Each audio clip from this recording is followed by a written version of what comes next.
secretion of proteins. When our desired protein it is expressed, then it may have biotechnological application. So under such situations, it must be released from the cell into the external environment, from where it can be collected for further use.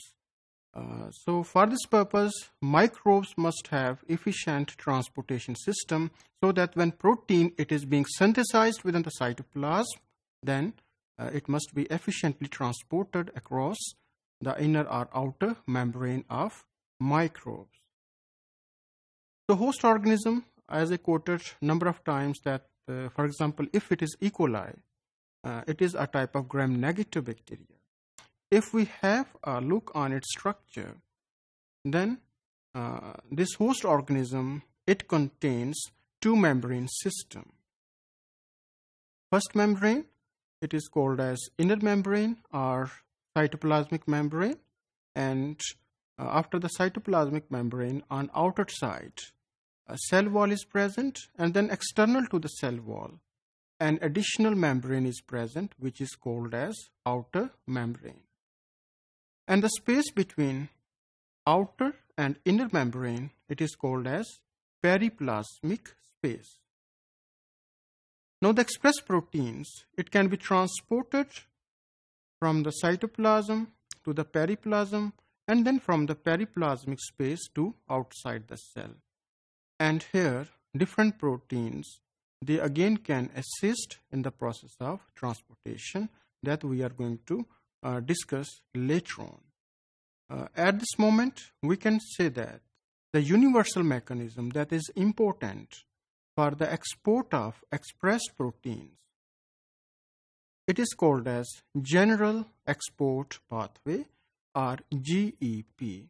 And in General Export Pathway, there is assistance of different type of facilitating proteins or helping proteins, which simply can be abbreviated as SEC or SEC proteins or secretion proteins.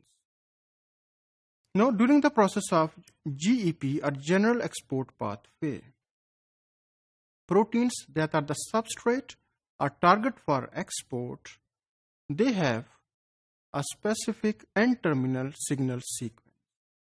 This N-terminal signal sequence, it facilitates the movement of proteins from the cytoplasm to the external site.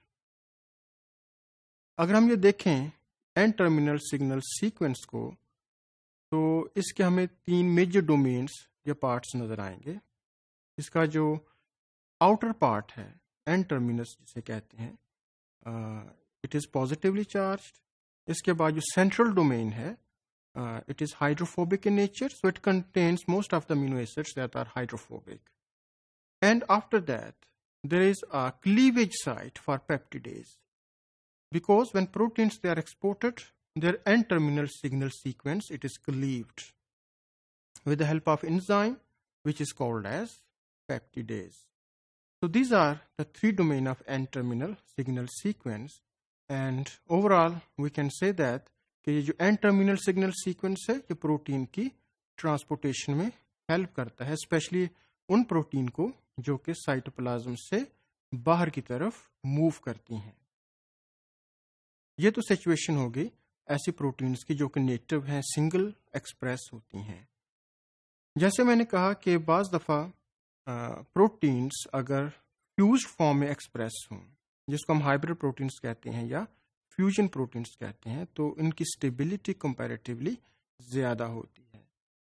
तो इसके लिए जो system है transportation के, वो इतने well known तो नहीं है, लेकिन ये रिपोर्ट किया गया है कि such proteins may have been transported even in folded form or precipitated forms.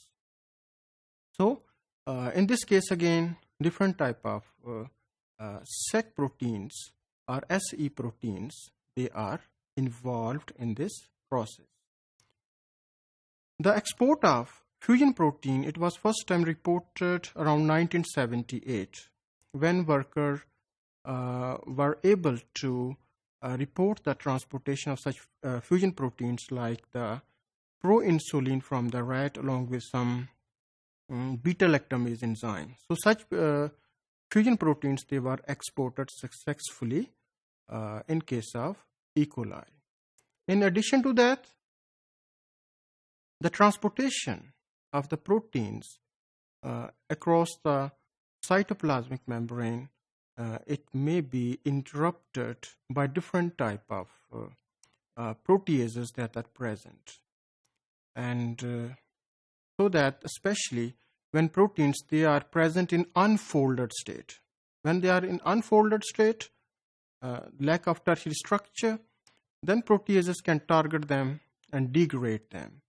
So to avoid this, there are certain families of chaperone proteins within the periplasmic space, like DSBA protein or chaperone. So this DSBA chaperone protein, they can introduce disulfide bonds in target protein like alkaline phosphatase, suppose, so that they can be prevented from degradation. Otherwise, if such chaperone proteins are not there, like DSBA chaperone protein, so alkaline phosphatase, it will fold very slowly, and even if protease target them, then they can also be degraded. So for the export of proteins, as I told you that the main system, again we can say that the overall it is a general secretory pathway or GSP that we are going to target in next topic. And in this pathway, different set of proteins, they are facilitating the movement of proteins across the membranes of microbes.